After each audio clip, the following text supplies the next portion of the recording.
الحمد لله رب العالمين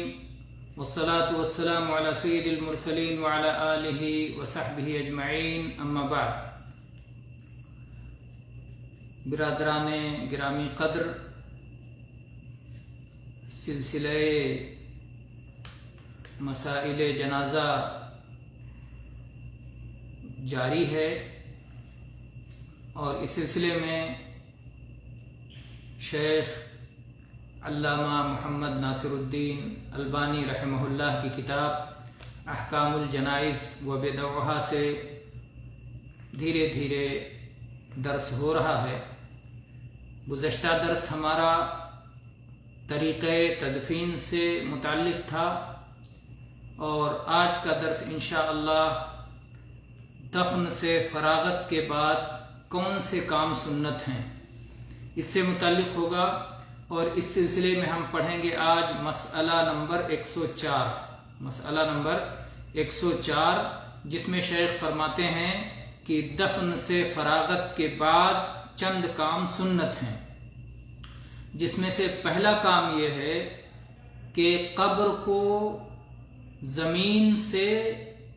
کچھ بلند بنایا جائے، تقریباً ایک بالشت. قبر کو تقریباً زمین سے ایک بالشت اونچی بنائی جائے، اس کو بالکل زمین کے برابر ہموار نہ رکھا جائے تاکہ تمیز ہو سکے کہ یہ عام زمین نہیں ہے بلکہ یہاں پر قبر ہے اور وہ محفوظ رہے اور اس کی اہانت نہ ہو. تو اس مقصد سے قبر کو زمین سے ایک بالش تقریباً بلند بنانا چاہیے. اور اس سلسلے میں صحیح ابن حبان میں جابر ابن عبداللہ رضی اللہ عنہ کی حدیث ہے، فرماتے ہیں کہ نبی کریم صلی اللہ علیہ وسلم کی قبر بغلی بنائی گئی، بغلی قبر لحد اور کچی اینٹیں ان پر نصب کی گئیں. وَرُفِعَ قَبْرُهُ مِنَ الْأَرْضِ نَحْوًا مِنْ شِبْرٍ، اور آپ صلی اللہ علیہ وسلم کی قبر مبارک کو تقریباً ایک بالشت بلند رکھا گیا زمین سے. تو یہاں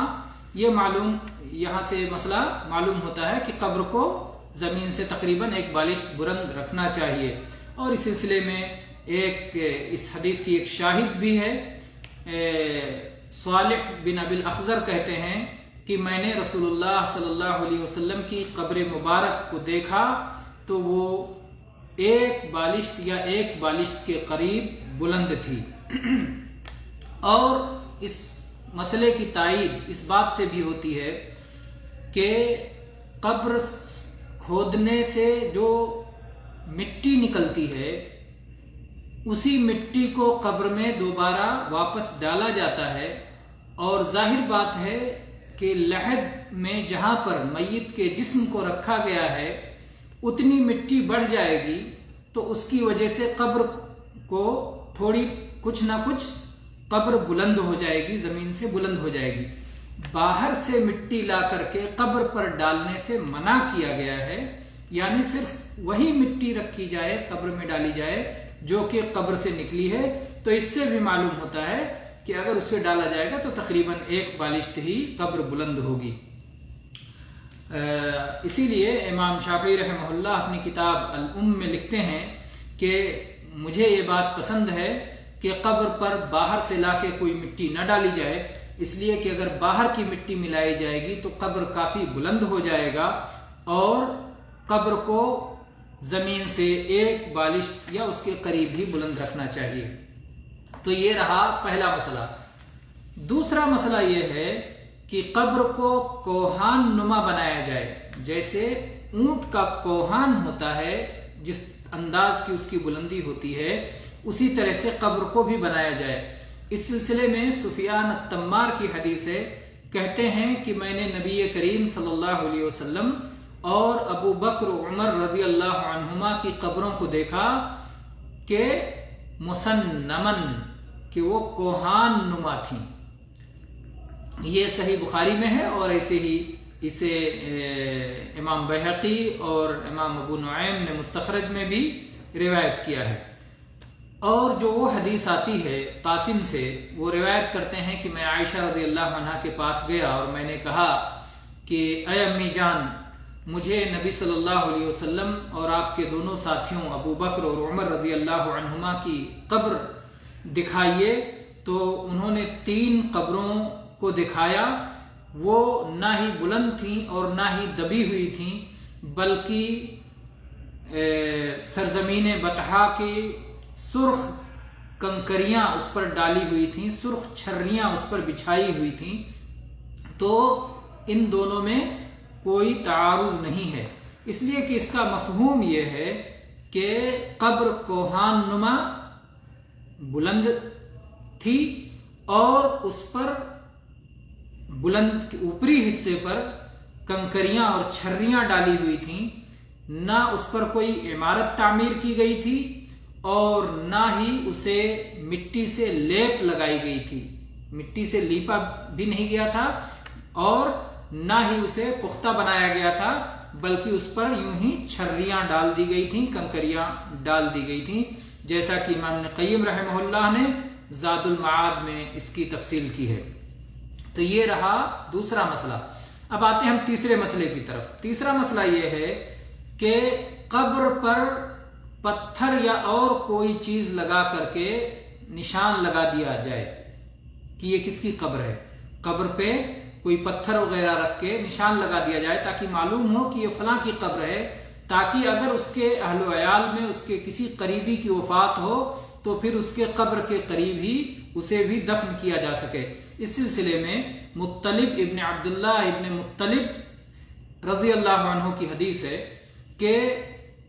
جب عثمان ابن مظعون رضی اللہ عنہ کی وفات ہوئی تو ان کے جنازے کو دفن کے لیے لے جایا گیا۔ نبی کریم صلی اللہ علیہ وسلم نے دفن کے بعد ایک شخص کو حکم دیا کہ وہ جو پتھر نظر آ رہا ہے جاؤ اسے اٹھا لاؤ۔ تو وہ شخص اٹھا نہیں پایا، اس پتھر کو اٹھا نہیں سکا، تو خود رسول اللہ صلی اللہ علیہ وسلم گئے اور آپ نے اپنے آستین کو سمیٹا،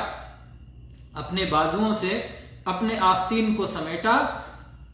مطلب کہتے ہیں کہ جس شخص نے مجھے رسول اللہ صلی اللہ علیہ وسلم کے بارے میں خبر دی، اس نے بتایا کہ گویا میں رسول اللہ صلی اللہ علیہ وسلم کے بازوؤں کی سفیدی کو، سفید بازوؤں کو، گورے بازوؤں کو اس وقت دیکھ رہا ہوں جب آپ نے اپنے آستین کو سمیٹا تھا۔ پھر رسول اللہ صلی اللہ علیہ وسلم نے اس پتھر کو اٹھایا اور لا کے عثمان ابن مظعون رضی اللہ عنہ کی قبر کے پاس رکھ دیا اور آپ نے فرمایا اتعلم بہا قبر اخی، میں اس پتھر کے ذریعے سے اپنے بھائی کی قبر کا علم رکھوں گا، وادفن الیہ ممن مات من اہلی، اور میرے اہل میں سے، قریبی لوگوں میں سے جس کی وفات ہوگی اسے یہاں ان کے قریب میں دفن کروں گا۔ تو گویا وہ پتھر رکھنے کا سبب کیا ہے، نشانی لگانے کی وجہ کیا ہے، وہ بھی نبی صلی اللہ علیہ وسلم نے واضح کر دی۔ یہ سنن نبی داؤد اور بیہقی کی بسند حسن روایت ہے۔ اور تو یہ رہا تیسرا مسئلہ۔ پہلا مسئلہ یہ تھا کہ قبر کو ایک بالشت بلند رکھا جائے، دوسرا مسئلہ یہ تھا کہ کوہان نما بنایا جائے، اور تیسرا مسئلہ یہ تھا کہ پتھر وغیرہ لگا کر کے نشان لگا دیا جائے۔ چوتھا مسئلہ یہ ہے کہ میت کی تلقین نہ کی جائے، جو آج کل بہت ساری جگہوں پر معروف ہے۔ ہو سکتا ہے ہمارے بعض سننے والے نہ جانتے ہوں یہ تلقین کیا ہوتا ہے۔ بعض لوگ قبر پہ کھڑے ہو کے مردے کو پکارتے ہیں اور کہتے ہیں کہ اے فلاں ابن فلاں، تمہارے پاس فرشتے ابھی آئیں گے اور جب تم سے پوچھیں گے کہ تمہارا رب کون ہے، تم بول دینا میرا رب اللہ ہے، اور جب تم سے پوچھیں گے کہ تمہارا دین کیا ہے، تم بتا دینا میرا دین اسلام ہے، اور جب تم سے پوچھیں گے کہ تمہارے نبی کون ہے تو تم بتا دینا کہ میرے نبی محمد صلی اللہ علیہ وسلم ہے۔ اس کو تلقین کے نام سے جانا جاتا ہے۔ بعض لوگ مردے کو قبر پہ کھڑے ہو کے اس طرح کی باتیں سکھاتے ہیں، اور اس سلسلے میں ایک حدیث بھی آئی ہے جو کہ صحیح نہیں ہے، وہ حدیث ضعیف ہے۔ علامہ البانی رحمہ اللہ نے اس کی تحقیق فرمائی ہے جو ہے تعلیقات الجیاد میں، اور شیخ فرماتے ہیں کہ اس سلسلے میں سبل السلام میں امام صنعانی نے لکھا ہے کہ یہ حدیث ضعیف ہے اور اس پر عمل کرنا بدعت ہے، اور اگرچہ ایک بڑی تعداد اس بدعت کو کر رہی ہے، اس کی وجہ سے فریب نہیں کھانا چاہیے۔ اس کے بعد میں شیخ البانی رحمہ اللہ فرماتے ہیں کہ مجھے یہ بات بہت اچھی لگی جو انہوں نے یہ فرمایا کہ اس پر عمل کرنا بدعت ہے اور یہی حقیقت ہے، اور بہت ساری ضعیف احادیث کی بنا پر بہت ساری بدعتیں جاری ہو جاتی ہیں۔ شیخ فرماتے ہیں کہ بہت سارے علماء اس قاعدے کو نہیں سمجھتے ہیں اور اس طرح کی حدیثوں کی بنیاد پر بہت سارے نئے مسائل کو، بدعتوں کو وہ قبول کر لیتے ہیں اور کہتے ہیں کہ فضائل اعمال میں تو حدیث قابل قبول ہو جائے گی، حالانکہ وہ نہیں سمجھتے کہ فضائل اعمال میں کسی حدیث کا قبول کرنے کا مفہوم یہ ہے کہ اصل عمل کتاب و سنت سے ثابت ہو۔ جب اصل عمل کتاب و سنت سے ثابت ہو تو اس کی فضیلت میں اگر کوئی ضعیف حدیث آتی ہے تو وہ قبول کر لیا جائے گا، لیکن اصل عمل ہی ثابت نہ ہو، اس کی مشروعیت کو ضعیف حدیث کے ذریعے سے یا سخت ضعیف یا موضوع کے ذریعے سے ثابت کیا جائے اور اسے فضائل اعمال کا نام دیا جائے تو ظاہر بات ہے کہ یہ قطعاً صحیح نہیں ہے۔ تو پھر شیخ فرماتے ہیں کہ میں نے اپنی کتاب صحیح الترغیب کے مقدمے میں بھی ان باتوں کی وضاحت کی ہے۔ تو کہنا یہ ہے کہ جو تلقین کی جاتی ہے قبر پر کھڑے ہو کر کے مردے کو جو سوالوں کا جواب سمجھایا جاتا ہے، یہ بدعت ہے، یہ نہیں کرنا چاہیے۔ اس کے برخلاف سنت یہ ہے کہ قبر پہ تھوڑی دیر رکا جائے اور میت کے لیے ثبات قدمی کی دعا کی جائے اور میت کے لیے استغفار کیا جائے، بخشش کی دعا کی جائے، اور وہاں موجود لوگوں کو اسی بات کا حکم بھی دیا جائے کہ وہ میت کے لیے ثبات قدمی کی دعا کریں اور اس کے لیے استغفار کریں۔ چنانچہ اس سلسلے میں سنن ابی داؤد، حاکم، بیہقی وغیرہ کی روایت ہے بسند صحیح کہ نبی صلی اللہ علیہ وسلم جب میت کے دفن سے فارغ ہوا کرتے تھے تو آپ وہاں تھوڑی دیر کے لیے ٹھہرتے تھے اور آپ فرماتے تھے استغفروا لأخیکم وصلوا له التثبیت فإنہ الآن یسأل، اپنے بھائی کے لیے بخشش طلب کرو، استغفار کرو اور اس کے لیے اللہ سے ثابت قدمی کی دعا کرو، ثبات قدمی طلب کرو، اس لیے کہ اس وقت اس کا سوال ہو رہا ہے۔ تو یہ کام سنت ہے، وہاں تھوڑی دیر ٹھہر کر ثابت قدمی کے لیے دعا کرنا اور استغفار کرنا یہ سنت ہے، اور تلقین کرنا بدعت ہے۔ تو دفن کے بعد کل 4 کام کرنا سنت ہے۔ دفن کے بعد 4 کام سنت ہے۔ پہلا کام یہ کہ قبر کو ایک بالش برابر تقریباً بلند کیا جائے، اور دوسرا کام یہ کہ قبر کو کوہان نما بنایا جائے، اور تیسرا کام یہ کہ پتھر وغیرہ